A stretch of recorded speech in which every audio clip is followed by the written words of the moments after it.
Olá, meu amigo ou minha amiga, tudo bem com você? Seja muito bem-vindo ou bem-vinda a mais um vídeo da Khan Academy Brasil. E nesse vídeo, vamos começar a conversar sobre a integral de superfície. Mas, para isso, é importante relembrar que no último vídeo chegamos a esses dois resultados aqui, em que calculamos a derivada parcial de uma função vetorial e aí encontramos esses dois resultados aqui. E essas são as duas ferramentas que precisamos ter para compreender a integral de superfície. Sabendo disso, vamos desenhar aqui o plano ST e aí depois ver como ele é transformado nessa superfície R. Então, vamos fazer isso. Vamos dizer que esse é o eixo t e digamos que esse seja o eixo S. Vamos dizer que a nossa função vetorial é definida a partir de s's entre a e b. Eu estou pegando apenas limites arbitrários, ok? E entre t's estando entre c e d. Assim, se você pegar qualquer t e qualquer s nesse retângulo aqui, a área em questão aqui será mapeada nessa parte da região. E se mapear cada um dos pontos, você acabará obtendo a superfície R. Então, vamos desenhar a superfície R aqui em três dimensões. Para fazer isso, colocamos aqui o nosso eixo x, o nosso eixo y e depois o eixo z, algo mais ou menos assim. Agora, vamos supor que a gente pegue esse ponto aqui, em que S é igual a A e t é igual a c. Lembre-se, nós iremos desenhar a superfície indicada pela função vetorial da posição, ou seja, r de st. Portanto, esse ponto aqui, quando S é A e t é c, talvez se refira a esse ponto aqui. Isso é apenas um chute, claro. Quando você pega A e C e coloca nessa região aqui, você vai obter o vetor que aponta para esse ponto. Sendo assim, você pode dizer que esse ponto vai te dar um vetor posição que aponta para essa posição. E então, vamos dizer que essa linha bem aqui, se nós fôssemos manter S constante em A, e se fôssemos apenas variar t de C até D, talvez isso se pareça com algo assim. Eu só estou desenhando alguns contornos arbitrários, ok? E aí, talvez, se a gente manter t constante em C e aí variar S de A até B, talvez isso possa se parecer com algo assim. Bem, é bom deixar claro que eu só estou tentando mostrar um exemplo, ok? Sendo assim, esse ponto aqui seria correspondente a um ponto aqui do outro lado. Ou seja, quando você o coloca na função vetorial r, você obtém um vetor que aponta para esse ponto, desse jeito aqui. E esse outro ponto aqui, quando você avaliar r de st, vai te dar um vetor que aponta para ele aqui do outro lado. A gente pode fazer outros pontos, só para ter uma ideia de como a superfície se parece, embora eu esteja tentando manter as coisas o mais geral possível. Se mantivermos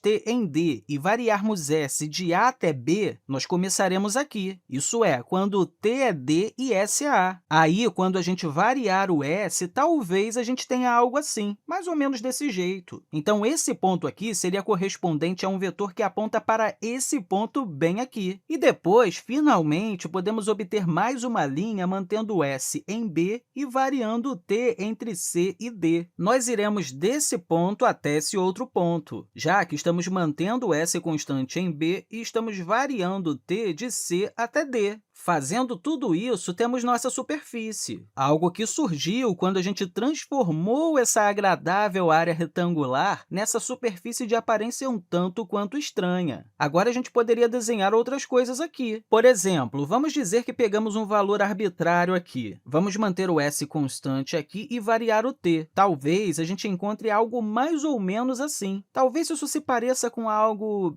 Bem, não sei. Isso é só para você ter uma ideia de como a superfície pode se parecer. Agora, dado isso, eu quero pensar sobre o que essas quantidades são. Quando a gente visualizar o significado dessas quantidades, seremos capazes de usar os resultados dos últimos vídeos para fazer algo que será muito útil. Ok, vamos dizer aqui que escolhemos S e T arbitrários. Por exemplo, vamos pegar esse ponto aqui. Esse ponto é ST. Se você fosse colocar esses valores aqui, talvez ele esteja se referindo a esse ponto aqui. Sendo assim, esse ponto aqui é R de ST, para um ST particular. Eu poderia deixar deixar destacado que é um S e T específico, mas eu quero que isso seja bem geral. Eu poderia chamar isso aqui de x e y. Assim, seria r de x e y, que seria esse ponto aqui nesse caso. Mas, enfim, vamos ver o que acontece se a gente se mover apenas na direção S. Nós podemos fazer isso pegando um S e avançando uma quantidade muito pequena de S. Como é algo muito pequeno, vamos chamar isso aqui de S mais um pequeno diferencial em S. Então, esse ponto aqui é o ponto S mais o diferencial de S. Eu poderia escrever ΔS, mas como eu quero uma variação muito pequena de S, eu vou escrever assim, aí isso, vírgula t. Isso vai fazer referência ao quê? Bem, se aplicarmos esses dois pontos em R, vamos obter algo que talvez esteja bem aqui. Eu quero ser bem claro. Isso aqui é R de S mais ds,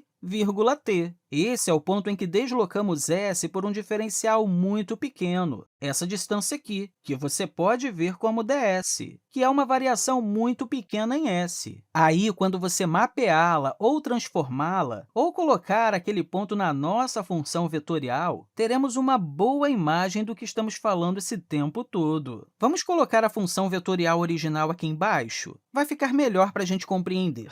Só para ficar bem claro sobre o que está acontecendo, quando pegamos esse ponto azul aqui, esse ST, e colocamos os valores de ST aqui, obtemos um vetor que aponta para esse ponto da superfície. Quando adicionamos um ds para os valores de S, obtemos um vetor que aponta para esse outro ponto aqui. Agora sim, podemos voltar aos resultados que encontramos na última aula. R de S mais ΔS ou S de R mais ds, afinal, é o diferencial de S, vírgula t. Bem, é isso aqui. Bem, nós estamos falando disso aqui, do vetor que aponta para essa posição. Esse aqui é um vetor que aponta para essa posição azul. Ok, beleza. Sabendo disso, qual é a diferença entre esses dois vetores? A gente precisa de um pouco de matemática vetorial básica, e é algo que talvez você se lembre. A diferença entre esses dois vetores será esse vetor. Se subtrair desse vetor esse vetor, você obtém esse outro vetor aqui. Esse vetor azul aqui, mais o vetor laranja, é igual a esse vetor. Então, é isso que esse vetor representa. Agora, vamos fazer a mesma coisa na direção t. A gente tem esse ponto ST. Se a gente subir um pouco nesse sentido, teremos uma pequena variação em t, que aponta para cá. Essa distância aqui é dt. Você pode vê-la dessa forma. Se você colocar s e t mais dt na nossa função vetorial, o que teremos? Vamos obter um vetor que talvez aponte para esse ponto aqui. Então, teremos um vetor que aponta para essa posição. Agora, com o mesmo argumento que usamos com s, esse ponto, ou o vetor que aponta para ele, isso é, r de s, t mais dt, é exatamente a mesma coisa que isso aqui. E, com certeza, isso nós já vimos antes. Isso é a mesma coisa que isso aqui. Então, qual é o resultado desse vetor menos esse outro vetor aqui? Ou seja, o vetor rosa menos o vetor azul. Mais uma vez, vamos fazer uma espécie de revisão de adição de vetores. Teremos um vetor que se parece com isso. E como você pode imaginar, se você pegar o vetor azul e somar com o vetor branco, teremos esse vetor rosa. Portanto, faz sentido o vetor rosa menos o vetor azul ser igual a esse vetor branco. Bem, algo interessante está acontecendo aqui. Eu tenho esses dois vetores. Esse é um vetor que, de certa maneira, está indo ao longo dessa superfície parametrizada, quando nós variamos o S em uma quantidade muito pequena. E esse é um vetor que vai ao longo da nossa superfície se nós variarmos o nosso t em uma quantidade muito pequena. Agora, você pode ou não se lembrar disso, mas se eu pegar dois vetores e calcular o produto vetorial entre eles, teremos um terceiro vetor que é perpendicular a ambos. Aí, se a gente pegar o módulo, ou seja, a magnitude desse vetor resultante, teremos um valor que é igual à área de um paralelogramo definido por A e B. Mas, afinal, o que isso quer dizer? Bem, se esse é o vetor A e esse é o vetor B, e você calcular o produto vetorial entre eles, você vai obter um terceiro vetor, um vetor que é perpendicular a ambos. Dessa forma, ele meio que vai ficar apontado para fora da tela. Esse vetor é o resultado do produto vetorial entre A e B. mas a magnitude dele está dizendo o tamanho desse vetor, o comprimento dele. E isso tem o mesmo valor numérico da área do paralelogramo definido por A e B. Eu já fiz a demonstração sobre isso em diversos vídeos de álgebra linear, e eu não vou fazer isso aqui novamente, para não deixar esse vídeo muito longo. Mas só como uma pequena revisão, sem entrar em muitos detalhes, para obter o paralelogramo definido por A e B, basta imaginar que a gente tenha A e B aqui. Aí, a gente pega uma versão paralela de A, coloca aqui e também coloca uma versão paralela de B aqui. Assim, teremos o paralelogramo definido por A e B. Mas, enfim, voltando à nossa superfície que estamos utilizando como exemplo, se fôssemos calcular o módulo do produto vetorial desse vetor laranja com esse vetor branco, a gente encontraria a área superficial do paralelogramo definido por esses dois vetores. Se eu pegar esse vetor e projetá-lo aqui e fazer o mesmo com esse outro vetor, teremos esse paralelogramo. Ao calcular um módulo do produto vetorial entre esses dois, teremos a área desse paralelogramo. Agora, uma coisa que não podemos esquecer é que estamos falando aqui de variações muito pequenas. Então, como você pode imaginar, também teremos aqui uma superfície que pode ser dividida em variações muito pequenas. Ou seja, teremos muitos pequenos paralelogramos, ou muitos paralelogramos infinitesimais. E quanto mais desses paralelogramos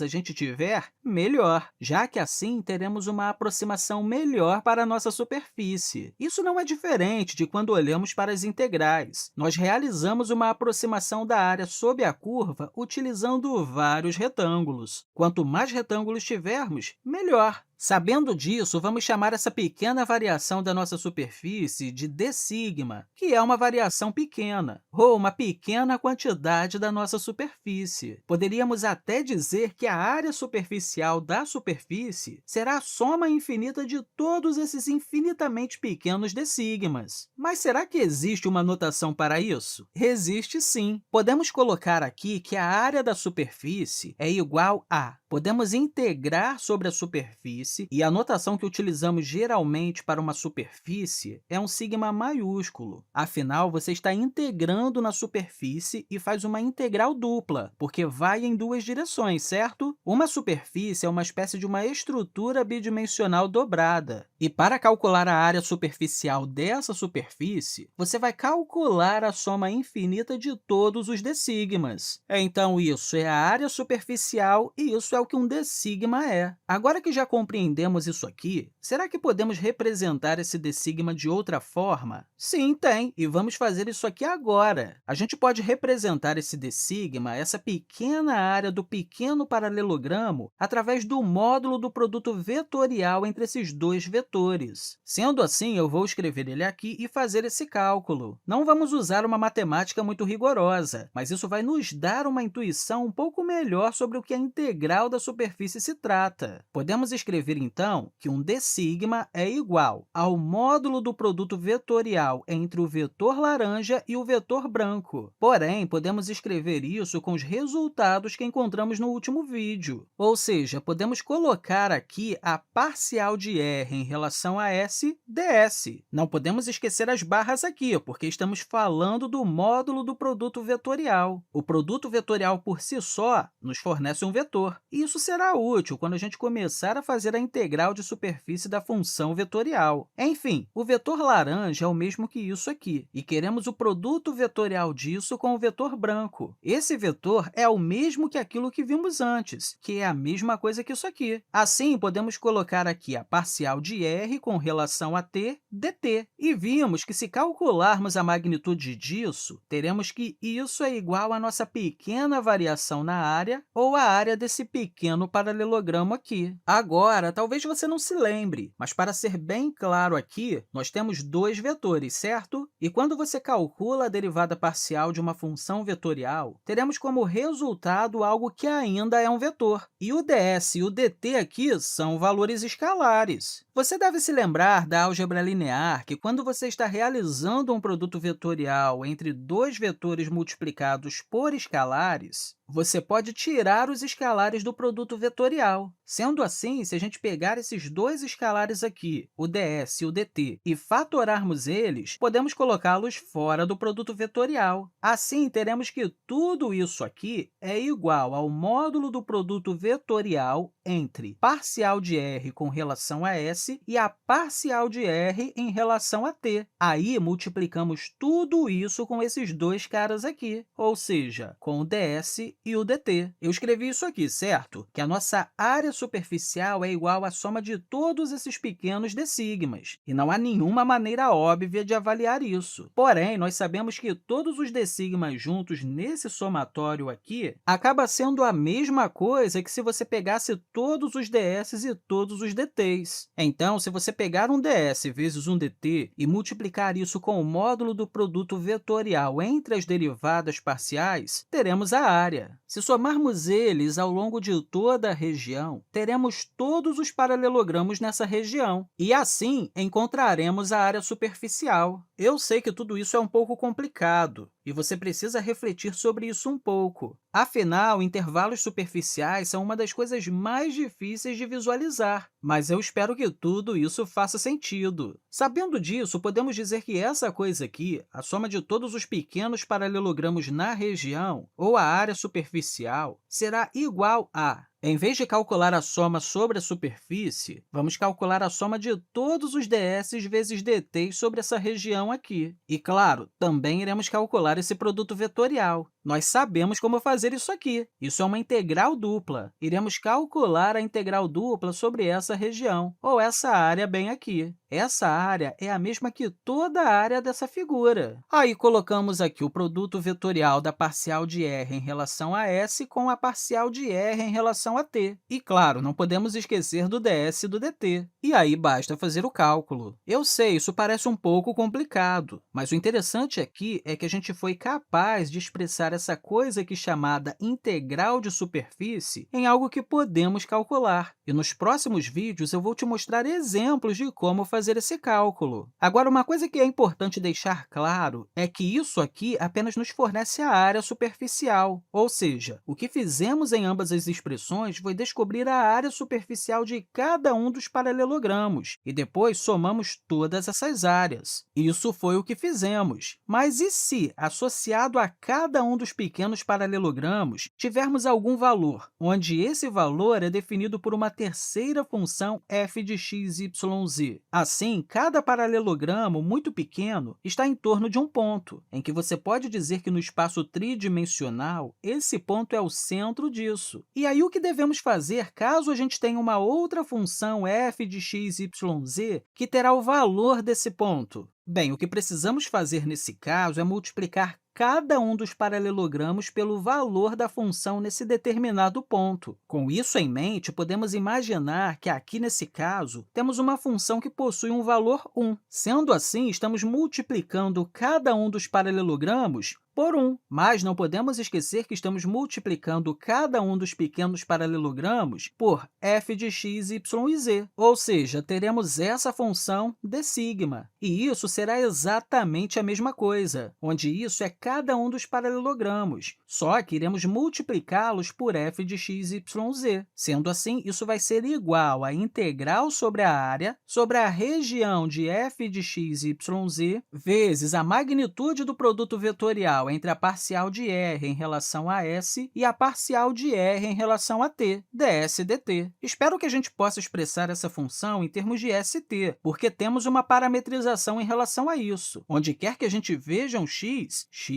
é uma função de s e t. O mesmo com y e z, já que y é uma função de st e z é uma função de st. Eu sei que isso pode parecer um pouco complicado e difícil, mas isso tem muitas aplicações, principalmente na física. Então, por isso que é importante compreender muito bem isso. Então, mesmo que seja difícil visualizar isso em outras áreas, é interessante sempre visualizar isso como se fosse uma área superficial. Fica mais fácil desse jeito. Enfim, nos próximos vídeos, vamos ver exemplos e compreender um pouco melhor como realizar esses cálculos. Quero deixar aqui para você um grande abraço e dizer que te encontro na próxima!